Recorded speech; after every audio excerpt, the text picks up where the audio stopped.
नमस्कार, आप देख रहे हैं भारत एक्सप्रेस और मैं हूं आपके साथ रोमा हैदर। आगरा में विजिलेंस की एक छापेमारी ने हर किसी को हैरान कर दिया है। शुरुआत एक सामान्य तलाशी से हुई, लेकिन कुछ ही घंटों में पूरा घर किसी फिल्मी सीक्रेट वॉल्ट की तरह सामने आने लगा। पहले बेड खोला गया, फिर सोफे की तलाशी हुई और उसके बाद फॉल्स सीलिंग हटाई गई और आखिर में दीवारों पर हथौड़े चलने लगे। जहां जहां जांच टीम पहुंची, वहां से कभी नोटों के बंडल निकाले तो कभी सोने चांदी के आभूषण। मामला आगरा के पूर्व ARTO ललित कुमार के घर पर हुई विजिलेंस की कार्रवाई का है। शुरुआती जांच में दावा किया गया कि घर के सामान्य हिस्सों को इस तरह तैयार किया गया था कि गुप्त लॉकर की तरह इस्तेमाल किया जा सके।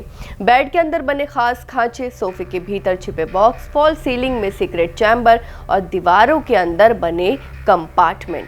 हर नई जगह खुलने के साथ कथित तौर पर नकदी, सोना और अहम दस्तावेज मिलते गए। विजिलेंस के मुताबिक इस कार्रवाई में करीब 13 किलोग्राम सोना, 1.62 करोड़ रुपए नकद, निवेश से जुड़े दस्तावेज और कई संपत्तियों के रिकॉर्ड मिलने का दावा किया गया है। शुरुआती अनुमान के मुताबिक सिर्फ बरामद सोने की कीमत ही कई करोड़ रुपए बैठती है। हालांकि जांच एजेंसियों के लिए सबसे बड़ा सवाल सोने की कीमत नहीं बल्कि उसका स्रोत है, यानी सोना कब खरीदा गया, भुगतान कहां से हुआ, क्या खरीद के दस्तावेज मौजूद हैं और क्या ये सब घोषित आय से मेल खाता है। सूत्रों के मुताबिक नकदी भी एक जगह से नहीं मिली। अलग अलग कमरों, अलमारियों और गुप्त स्थानों से पैकेटों में बंद नोट बरामद हुए। अब हर पैकेट की अलग अलग जांच की जा रही है। यदि उन पर बैंक तारीख या किसी अन्य पहचान का निशान मिलता है तो वो जांच में बड़ा सबूत बन सकता है। वहीं छापेमारी के दौरान एक डिजिटल तिजोरी भी जांच के दायरे में आई। अधिकारियों ने जब उसका पासवर्ड मांगा तो ललित कुमार ने कथित तौर पर पासवर्ड ना याद होने की बात कही। इसके बाद तकनीकी एक्सपर्ट्स बुलाए गए और करीब 2 घंटे की मशक्कत के बाद तिजोरी खोली गई। बताया जा रहा है कि उसके अंदर भी कई अहम दस्तावेज मिले हैं जिनकी अब बारीकी से जांच की जा रही है।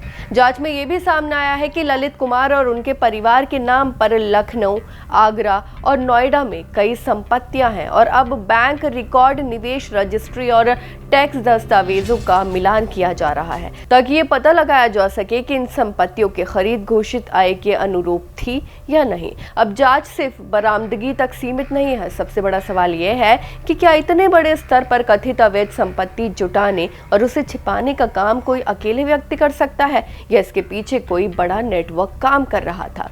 विजिलेंस अब कथित सहयोगियों, बिचौलियों और विभाग से जुड़े अन्य लोगों की भूमिका की भी जांच कर रही है। फिलहाल इस पूरे मामले में अंतिम सच वित्तीय और फॉरेंसिक जांच के बाद ही सामने आएगा, लेकिन इस छापेमारी ने एक बार फिर सवाल खड़ा कर दिया है कि आखिर सरकारी सिस्टम में कथित भ्रष्टाचार की जड़ें कितनी गहरी हैं और क्या यह सिर्फ एक अधिकारी की कहानी है या फिर किसी बड़े नेटवर्क की परतें अब खुलनी बाकी हैं।